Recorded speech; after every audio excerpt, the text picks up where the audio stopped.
Discuss the ideal properties of agents for sedation by using two examples. So, um, there was another question that's asking PK and PC factors, PK and PD factors for midazolam and fentanyl. So anyway, those are the two ones that you want to talk about. So our ideal properties, the way you split this is PC, PK, PD. So ideal properties, pharmacokinetics. It's cheap, environmentally friendly, and no additives.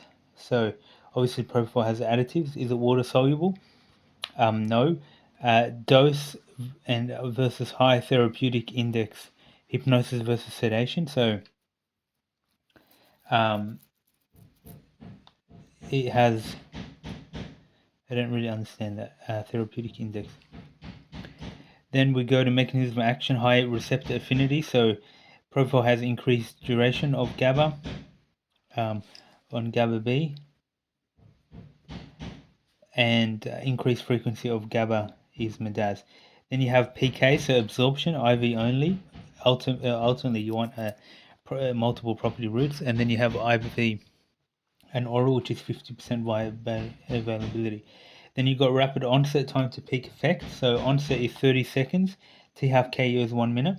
In MDAS, the onset is 2 minutes, and the T half KO is 5 minutes. Rapid duration, so the duration is 5 to 10 minutes in propofol, but for MDAS is about 1 to 2 hours, so it's quite low. You want a low T half KO. You want increased unionized, increased liver philicity. So yes, propofol is pKa of 1100% ionized, increased lipophilic. pKa of Medaz is 6.5. It's a base, and it has 90% unionized. It also has high lipophilic, so that's good. Then you have the properties of distribution. So you have VD, you want a large VD, and you want low protein binding. So propofol has a large VD, which is 4 liters per kilo, but it has a high protein binding. Medaz also has a a low VD, and it has a high protein binding. So one medication that has a low protein binding is something like clonidine. It has about 20%. So anyway, so metabolism should be organ independent, and the clearance is really high for propofol, which is 30 mils per kilo. For medazid 7, as greater than hepatic blood flow, which means that it is extrahepatic. Also, it's increased HER drug, so metabolize is unimpaired for liver function unless it's severe, while medaz is impaired in liver function. Then you have E, no accumulation of unchanged agent or active metabolite, so there's no active metabolite. But Medaz only has 50% 50% activity of parent compound, then it has an active metabolite. The short half-life, 4 to 7 hours. Medaz has 2 hours. Context sensitive half-life, it should be short, but the context sensitive half-life 10 minutes is 5 minutes, 3 hours is 9 minutes. For Medaz, it's much longer, so 20 minutes is 10 minutes, but 3 hours is 40 minutes, so longer. The thing I was thinking of about the 50%, so Medaz has an active metabolite, which is alpha hydroxymedaz, and it is a 50% activity of the parent compound.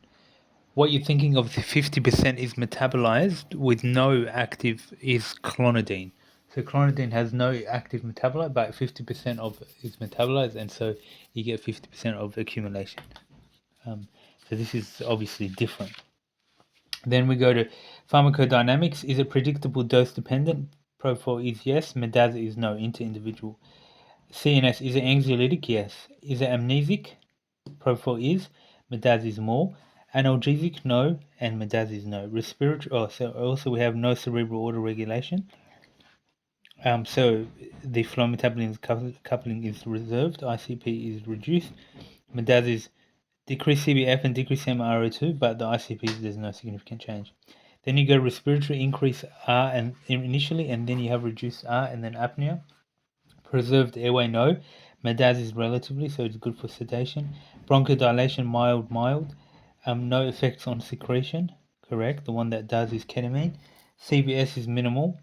It should be minimal, but this one is actually major. So heart rate is not preserved. SVR reduced, malproduced, but in MADAS, baroreceptors are preserved. So heart rate is that, and cardiac output is maintained.